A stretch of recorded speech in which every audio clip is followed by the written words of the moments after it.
Welcome to It's Miss Ravya Verma channel.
Hi, welcome to it's me Shravya Varma channel.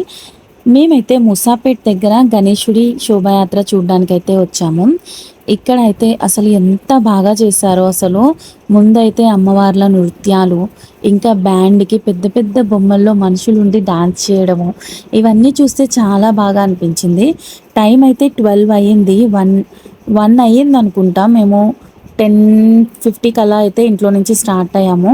ఇక్కడైతే 12 అయ్యింది.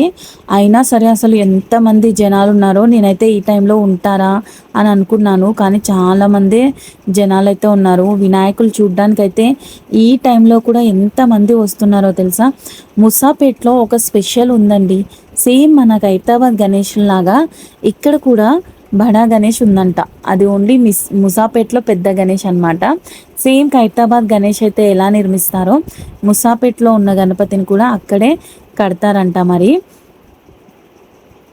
ఇక్కడైతే అమ్మవార్లు వేసే నృత్యాలు చూడగానే నాకు మన నవరాత్రులు అయితే స్టార్ట్ అవుతాయి కదా దసరా ముందు, అదైతే గుర్తొచ్చిందనమాట. బతుకమ్మ ఇవన్నీ వస్తాయి ఇప్పుడు, ఇవన్నీ ఫెస్టివల్స్ గుర్తొచ్చాయి. ఇవన్నీ చూస్తూ ఉంటే బ్యాండ్ సౌండ్ కానీ ఇవన్నీ మంచిగా అనిపించింది. ఇవన్నీ చూస్తుంటే ఇంటికి కూడా వెళ్ళాలనిపించలే, అలానే చూస్తూ ఉండాలి అనిపించింది. నేను చెప్పాను కదా ముసాపేట్లో బడా గణేష్ అని, ఆ గణేషుడిని అయితే చూడ్డానికి వెళ్దాం, వచ్చేయండి. ఇదైతే దాని ఆపోజిట్లోనే ఇక్కడ గణేశుడి శోభాయాత్ర అయితే జరిగింది. ఇక్కడైతే చూడండి, అగోండి ఇదే బడా వినాయకుడు అనమాట ముసాపేట్లో. ఫస్ట్ స్టార్టింగ్ ఎంట్రన్స్లో అయితే మనకి ఎలిఫెంట్, గుర్రాలు ఇవన్నీ పెట్టారనమాట. ఏనుగులు గుర్రాలు చూసి మా రిక్కీ అయితే ఏడుస్తున్నాడు, ఎక్కుతా ఎక్కుతా అని. ఇంకేముంది, ఒక గుర్రం మీద అయితే కూర్చోబెట్టాను, చిన్న గుర్రం మీద.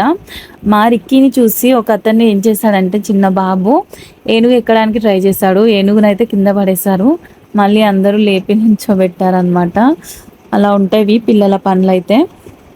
ముందుకి ఇలా వెళ్తుంటే ఇక్కడ చూడండి జింక, ఇంకా నాకు చుట్కీ అయితే చాలా నచ్చింది. ఇక్కడ చుట్కీ ఉంది. ఇక్కడైతే కృష్ణుడు అయితే ఎంత అందంగా ఉన్నాడో. వెనక ఆవు వచ్చి ఫ్లూట్ వాయిస్తూ, వెనక చెట్టు ఇక్కడైతే చిన్న బేబీ ఉంది, మరికి బేబీ లాగా. ఇంకోటైతే జింక ఉంది.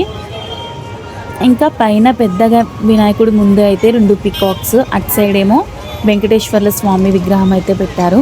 చూడండి, ఇదే ముసాపేట్లో పెద్ద వినాయకుడు అంట. అన్నిటికంటే పెద్ద వినాయకుడు ఇదే.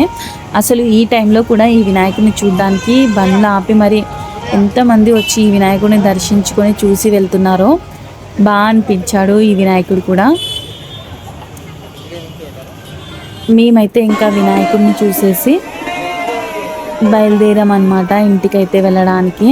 మరికి అయితే అక్కడి నుంచి అస్సలు రావట్లేడు. ఎలిఫెంట్లని, గుర్రాలని ఇవే కావాలి అంటున్నాడు. ఇంకేముంది, ఇవన్నీ చూసేసి నృత్యాలు ఇవన్నీ చూసి మేము ఐడిపిఎల్ లేక్ దగ్గరికి అయితే వెళ్ళాము. అక్కడైతే అంత గణేషులు అయితే లేవు. మరి సాటర్డే రోజు చూడాలి ఎన్ని గణేషులు వస్తాయో. మరి మేమైతే గణేశుడి శోభాయాత్ర అయితే ఇలా చూసామన్నమాట. గణేశుడు ఉన్నప్పుడే రోడ్ల మీద అంత సందడి ఉంటుంది. మీరు కూడా చూడండి, చూస్తుంటే బాగా అనిపిస్తుంది. ఇంకా మంచిగా ప్రసాదాలు తినుకుంటూ గణేషులన్నీ చూడొచ్చు. మీరేమంటారు? మీలో ఎంతమందికి ఇలా తిరగడం ఇంకా చూడడం ఇష్టమో కామెంట్ కూడా చేయండి. Okay, bye friends. Full video అయితే వాచ్ చేసేయండి. ఎవరైనా ఇంకా నా ఛానల్ని సబ్స్క్రైబ్ చేసుకోకపోతే సబ్స్క్రైబ్ కూడా చేసుకోండి. Please like, share, subscribe to it's me Shravya Varma channel. Bye bye.